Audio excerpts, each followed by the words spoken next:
Good afternoon, and welcome to Dharma Review, the show where we talk about what's important to you, the spiritual teacher and practitioner. You were just listening to live Om chanting. This is the technique that Paramahansa Vishwananda has reintroduced to the world, where everyone sits in two concentric circles and chants Om for a period of time. Tulsidasananda was gracious enough to demonstrate this at his recent talk in Bellingham for the Bellingham Institute for Noetic Sciences, and it's a very powerful experience. Everyone enjoyed it very, very much. And now we're going to have our second part of the Tulsidasananda interview. Thanks for joining us. This is Drive Time with Dharma Review. These practices, I mean, do you see an actual change in yourself? Yeah, absolutely.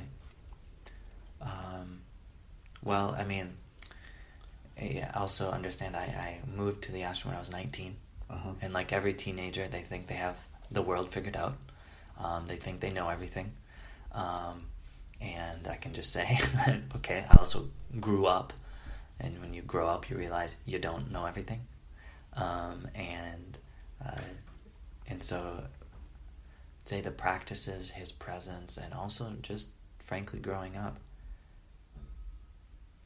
I am able to acknowledge that I don't know everything, and that the divine can speak through everyone. And if I want to listen, I better be humble. And if I want to love, I better be humble. That everyone is more important than me. Why? Because I love them. Why? Because I love God, and God is in the hearts of everyone. The divine is inside everyone. And if I cannot love you, I can't say that I love God. Well, that's a powerful thing to say. That's a powerful distinction, because we see a lot of claims of God love or whatever from various people on different paths, right? And yet it's, if you don't believe the way I believe, if you don't see it the way I see it, I don't have time for you, or you're not worthy of God's love. Yeah, well, let's just look at God for a second. The divine, in nature, must be infinite. Has to be. If the divine is finite, then it's not God. Then there's something greater than it, right? That's it. So often, like in the West, we look at deities, we look at like maybe Greek mythology or Hindu mythology or whatever, and we think that, oh, they're limited. Well, from our perspective, they're not. Yeah, they're not limited. They are manifestations of one supremeness, right? Which is beyond comprehension. So God is one, but the divine will manifest in infinite amounts of ways. And if I say God is only this, well, then I've limited God. If God is only Jesus, only Krishna, or only Buddha, well, then I've limited God. And then that which I'm praying to is not God. It can't be at all. That's just, it doesn't work that way. And so that means God is inside everything. So I say, if God is only consciousness and not the person in front of me, if God is not found in the table and not found in my good friend sitting in front of me, then I've limited God. And so I have to see God everywhere. I have to, if I love God. That's it. And this... Well, wouldn't you say it's a natural outcropping of that realization of what and who God really is? Yeah, sure. That you then just begin seeing God is everywhere. Yeah, sure. You begin seeing the divine presence everywhere. Yes, absolutely. And so you begin seeing the divine presence in people. You know, it may start with the realization in nature, But then you walk into the grocery store and you look into someone's eyes and you go, "Oh my God, there's God." I mean, in that person, even yesterday there was somebody talking to me and they said, I mean, it happens often, right? People who are sensitive, they become hurt again and again and again over time. Yes, Why? Because people are not always nice, right? And so they seclude themselves to the forest. They seclude themselves with animals, and they say, "Well, animals are more loving than people." Yeah. Well, that's not true. And they even say, well, like, even God is found in the forest, but not in people. That's also not true. God's found in the animals, but not in people. People are evil. It's not true, right? And yes, it takes strength to love everyone. But if I put it in my mind that God is everywhere, then I can start seeing the truth. Many years ago, Guruji was giving a satsang, and he said, everybody wants to attain the oneness with the consciousness. Yes. That's what all the spiritual people want. It's a big talk these days. Right? Yep. But how can I do that if I can't attain unity with the deity, right? The pseudo-limited form of the consciousness. Right? But how can I do that if I can't even have unity with a person in front of me? Why? Because God is in that, each and every person, in the form of love. Everybody loves. Everyone loves. Yes, for some people it might seemingly be very small or very hidden, but we can't live without love. It's not possible. Everybody loves something. Even some people love to hate. But they're loving it. So, let's talk about experiencing through books for a brief moment. Okay?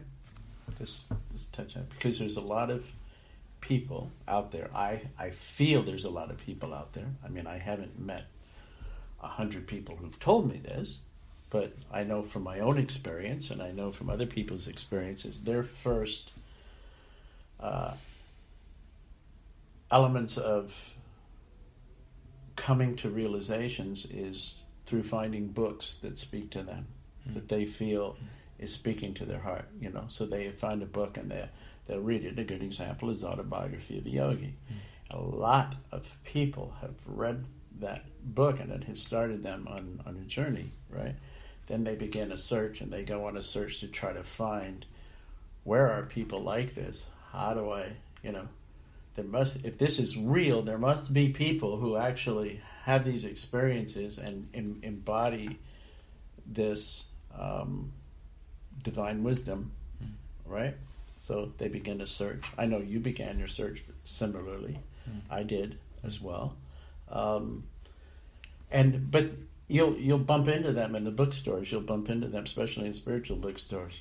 Picking one book up after another, thumbing through, trying to find something that is filling a need that they may be having at the moment, or answering a question that they may be having. And some people get so much from that, they feel like their teachers are in the books. And I mean, so the question that they ask is, do I really need an embodied teacher? Aren't I better off just grabbing it from the ether and trusting that inner voice that I've discovered? Well, how do we talk to people like this?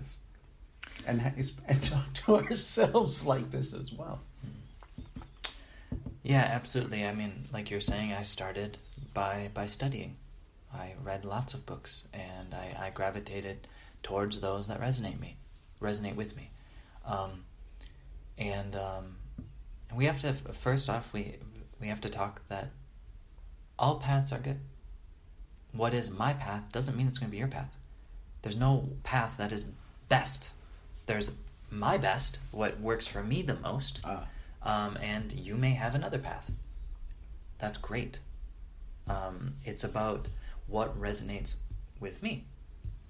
And so there's certain steps that everyone goes through in the spiritual path. And the first is the search.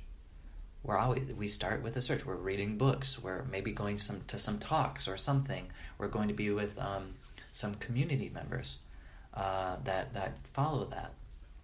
And this is all part of the search, which is great because I get to learn a little bit about myself. I get to feel, is it this or is it that? What really works for me?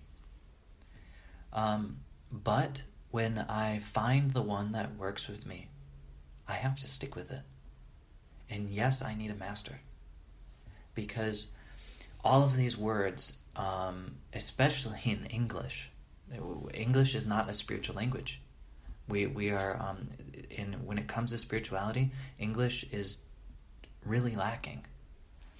And especially when it comes to like translating things from Sanskrit. Because Sanskrit is a spiritual language. It grew out of a spiritual understanding of the world. Right. And so, but not English, not modern languages. Modern languages didn't come from a spiritual perspective. They came from a mundane perspective, and they tried to talk about the intangible, right? So often there's confusion, right? Like when people say, oh, I need to expand my consciousness.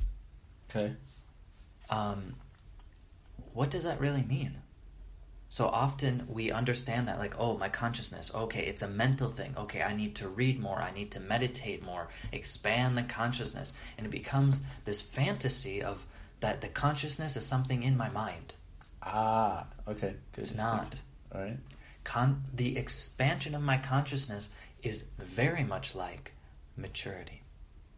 So a 5-year-old kid, or my niece, for example, she's 4. She loves chocolate, and she's often crying because she wants chocolate, like even for breakfast, right? Like this is also the cliche. Kids want what they want. And would we look at my niece and say, oh, you're stupid? No.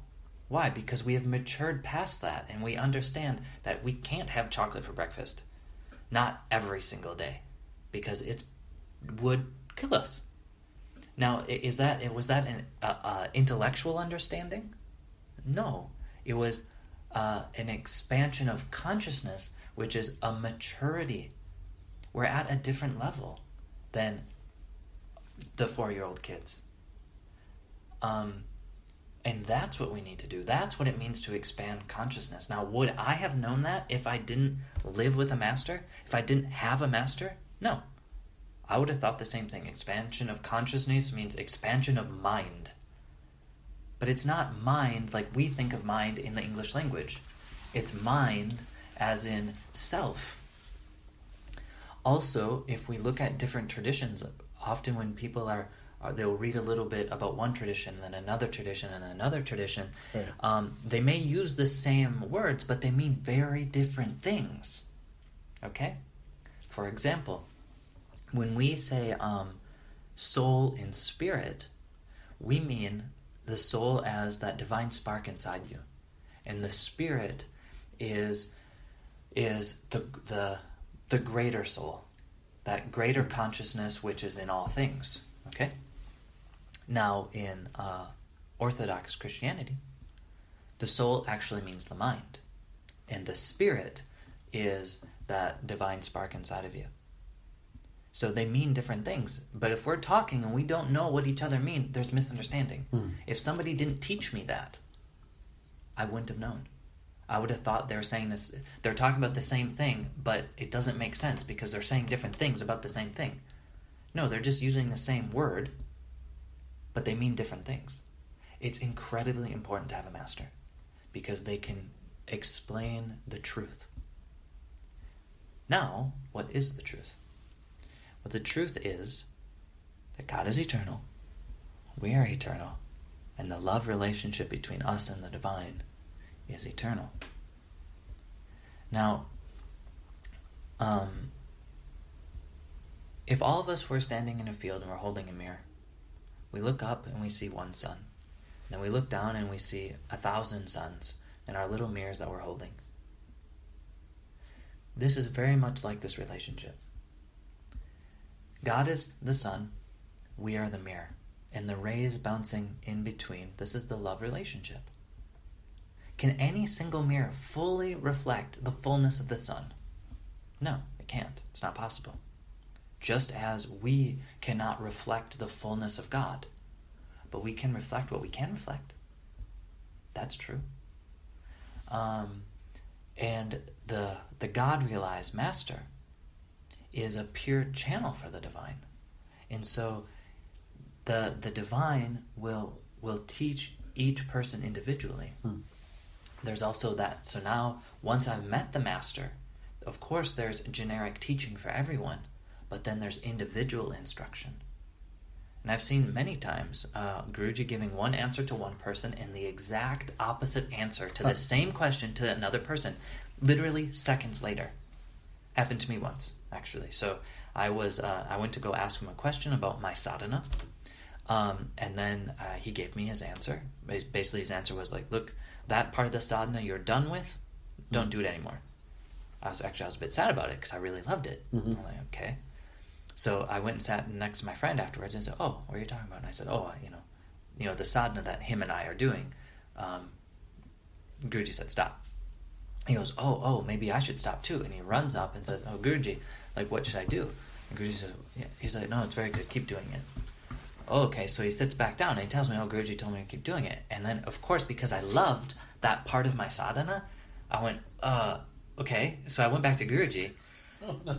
Right? And I bowed down, and he just looked at me and he goes, what do you want? And I went, nothing. And I walked away. And because he, like, and in that moment I realized, you idiot, Tulsidas. The Guru was giving what was right for you and what was right for this, my brother, for the other devotee. And to get that level of teaching, I need a master. And this is what is often misunderstood. Yes, we have our own intuition, yes, and the Guru is there to help us refine that intuition, refine that relationship with God, yes. But if I don't have somebody above me, I can't learn. If a child doesn't have a parent, they won't mature because they don't know how. They don't have a person that's an example and that person that can also direct us and guide us. That's it. If I don't have a parent, I will not mature.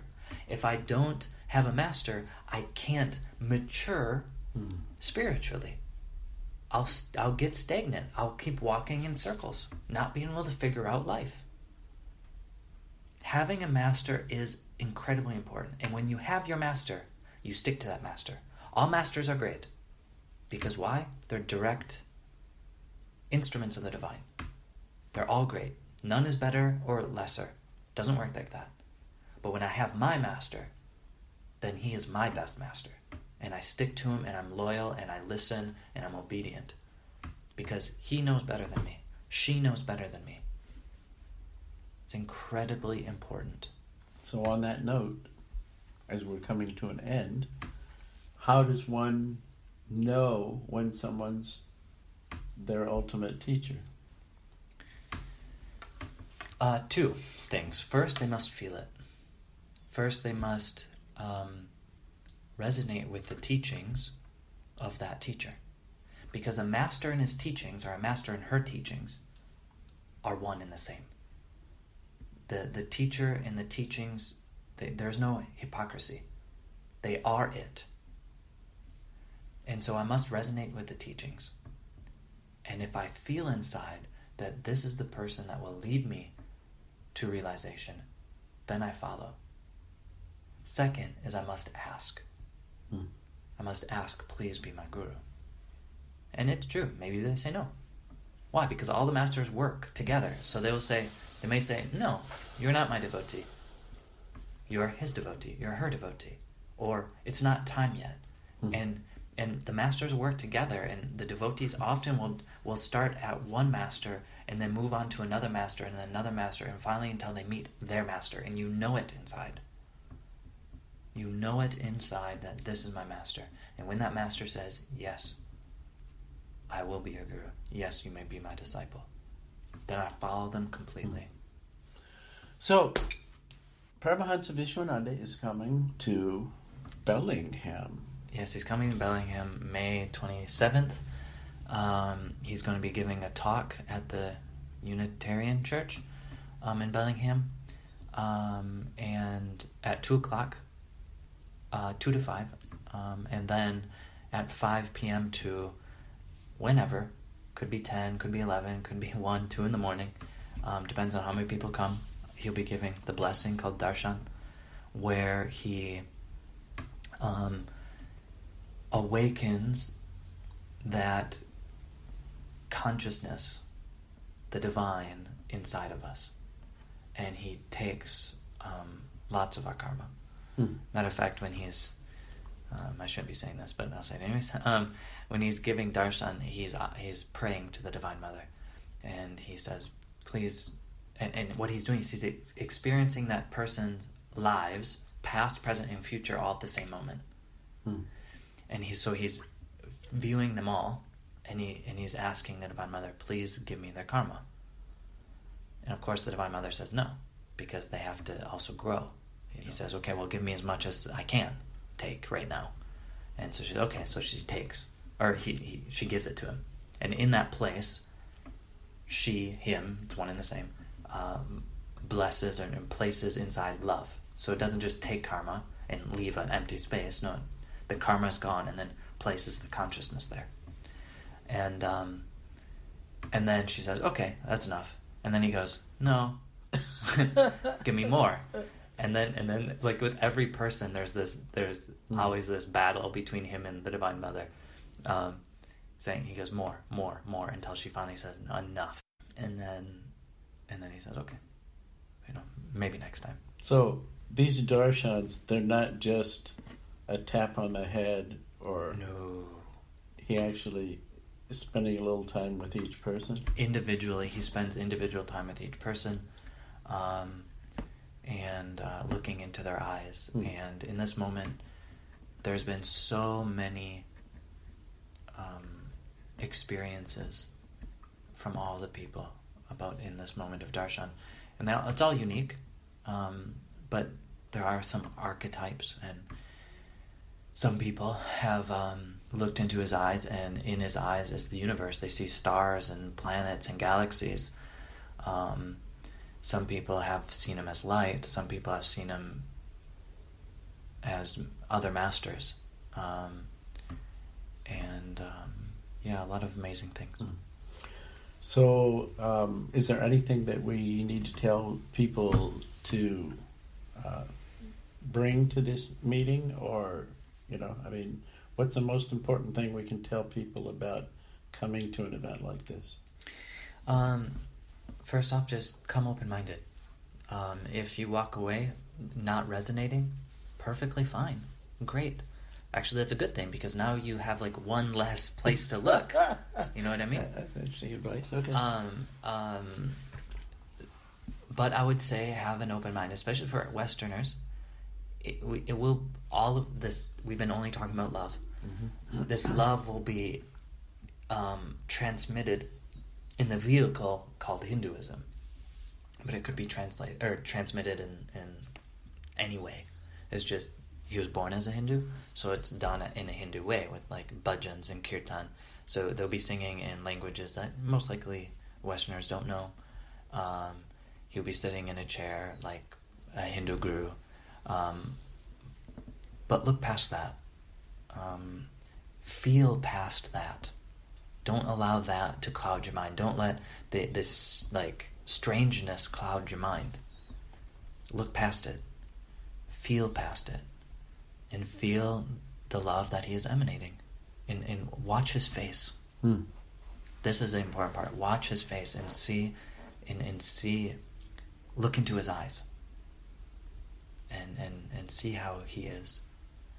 Because he's not limited to Hinduism. He's not limited to anything. It's just the thing he puts on because it helps us stay focused. But time and time again, when I went to talk to him about philosophy and stuff, he just laughs at me and goes, "What does it matter? Tell me, what does it matter when you're sitting and praying to God? God doesn't look at you and go, 'Oh, you're Christian. oh, you're Hindu, oh, you're Jewish, oh, you're Muslim. God does not care.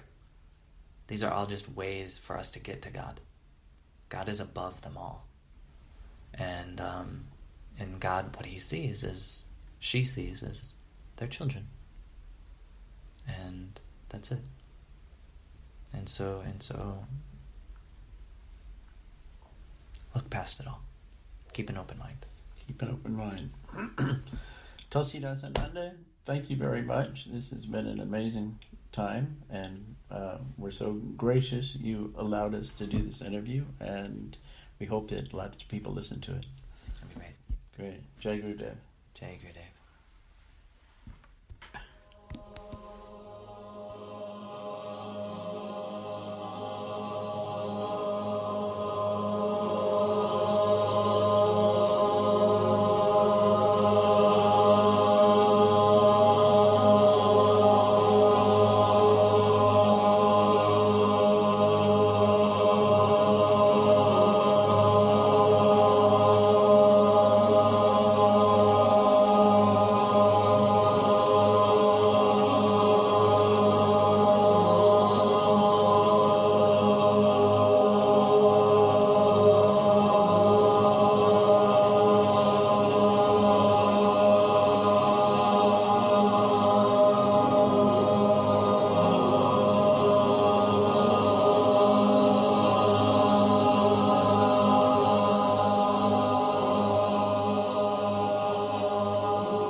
Jai Gurudev, everyone.